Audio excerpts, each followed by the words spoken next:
The Treasure of Alpheus Winterborn by John Bellairs, Chapter 4. When Anthony got to the bank,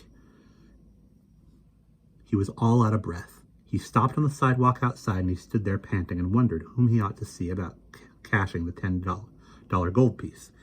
He thought about Miss Grace, the kind and helpful teller who always took his savings account problems for him. He hoped she would be there today, but when he got inside and looked around, Anthony saw to his dismay that Miss Grace was not where she usually was. In the past, she had always been in the teller's cage at the end of the left-hand counter. Instead, a tall, gloomy, balding man with a little thin mustache was standing behind the counter, with his side turned to Anthony. He was shuffling through some papers and scratching his upper lip. He seemed annoyed about something. Anthony was disappointed and a little frightened. Would this man be willing to help him? He didn't look very friendly. Anthony approached the counter timidly and said, "Excuse me, sir, but could you help me?" The man went on shuffling papers. He didn't seem to hear Anthony at all. Anthony spoke again in a louder voice. "Excuse me, sir, could you help me?" Finally, the man looked up at Anthony in an annoyed way, the way people do when they have been interrupted. "Yes, what is it?" Excuse me, but... "Oh, come to the point, for heaven's sake," the man snapped. "I haven't got all day." Anthony's face started to get red. He felt like turning around and running out of the bank, but he took a deep breath instead and dug his hand into his pocket. He pulled out the $10 gold piece and shoved it across the counter to the man. "Miss Eels down at the library gave me this," he said, talking very fast and staring hard at the counter. And she says I can have it, and that you would give me $10 worth of real money for it. You can call her up and ask her if you don't believe me. It's really okay. It really is." The man reached out and picked up the coin. As he did this, his whole expression seemed to change. His face turned pale and the lines around his mouth grew hard. "Where did you get this?" he asked sharply. Anthony was startled by the way the man acted. Then he began to get frightened. Was it a counterfeit coin? He had heard somewhere that you could be put in jail for passing counterfeit money. It's real," he stammered. Then he added in a weak voice, "Anyways, I think it is. Miss Eels gave it to me. You could call her up if you want. She says it's okay." The man said nothing. He turned the coin over in his hand. He seemed to be thinking. "Excuse me, young man," he said in a cold, dignified voice, "but if you don't mind, I have to take this into the back room. We have an expert here, a gentleman who knows a good deal about coins, and he may be able to tell us if this coin is worth more than it seems to be worth. Do you mind if I check with him?"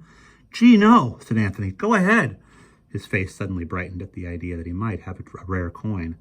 "I'll be back in a few minutes," said the man. He turned and left the teller's cage. Anthony heard a door open and close behind the high wooden partition.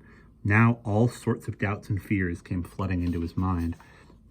What if this man just pocketed the coin and pretended that Anthony hadn't given it to him?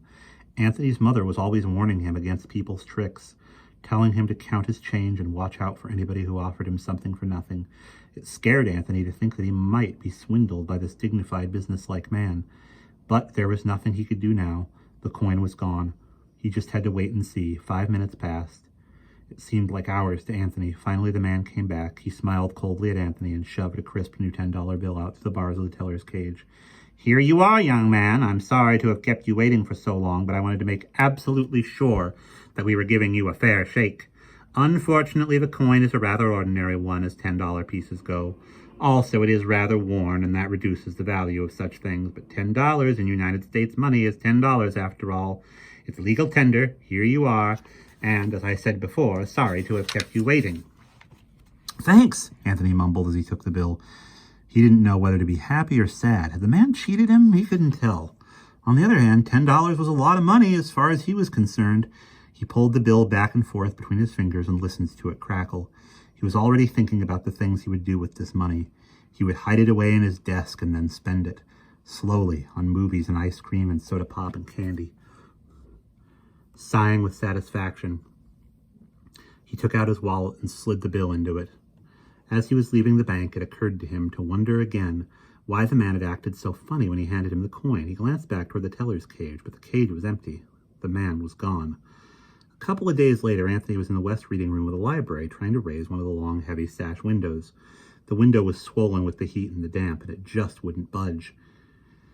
Anthony strained and struggled and grunted and groaned, but it was no use. "Oh, the heck with it," he said out loud.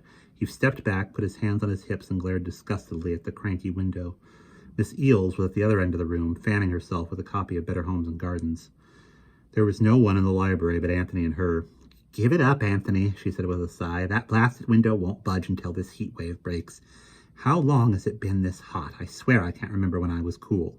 Suddenly, Anthony gave a loud exclamation. "Hey, Miss Eels, would you come here for a minute?"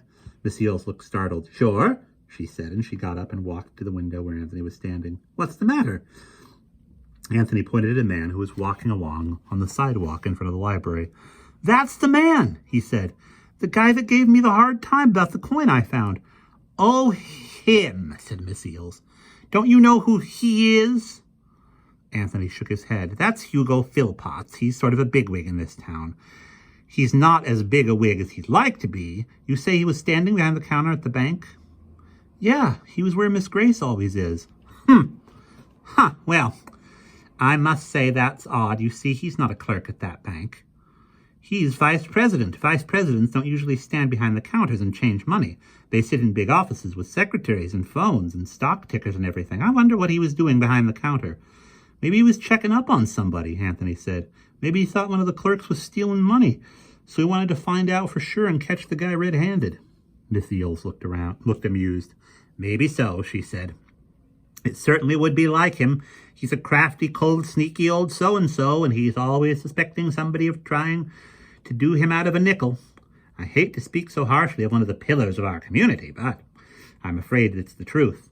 By the way, did you know he was related to our dear Alpheus?" Anthony looked surprised. "To Mr. Winterborn?" Miss Eels nodded. "Mm-hmm. The same. Alpheus' sister married a man named Philpotts, and Hugo is their child.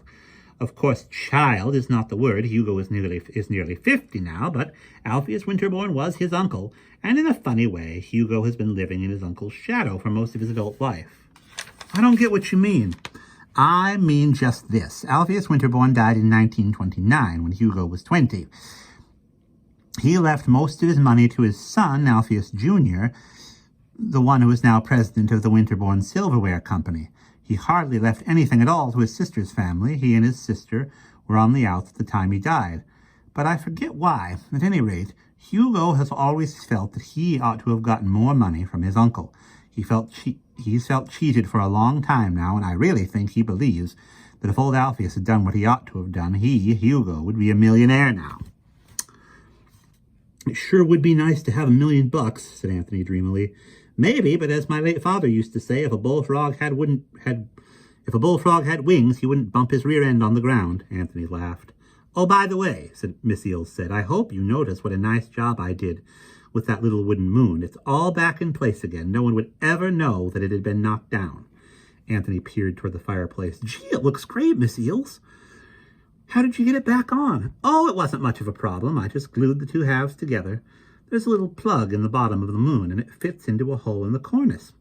By the way, there wasn't a trace of glue on the plug. Alpheus must have balanced it up there, so some lucky person would knock it off accidentally." "I don't feel so darned lucky," grumbled Anthony. "I still haven't figured out what that crummy poem is all about." He had read the poem over quite a few times since he found it, but he hadn't been able to make head or tail of it. He had even held each of the onion skin sheets over the flame of a candle for a while just to see if there was any secret writing on them. There wasn't. "Did you tell anybody else about the stuff I found?" he said anxiously. Miss Eels pursed her lips disdainfully. "No, indeed. Do you think I want everybody in God's creation poking around my library looking for hidden treasures?" "You still don't think there's a treasure at all, do you, Miss Eels?" said Anthony. Miss Eels smiled sadly at him. "No, I don't. I'm sorry, but I really, truly don't. I know you want to find a hoard of gold coins or something like that. Who doesn't? But I won't lie to you to make you feel better. I think the poem is just Alpheus's idea of a joke, and I think you're wasting your time with it. Forget about it, Anthony. You'll feel better if you do." And that is the end of chapter 4.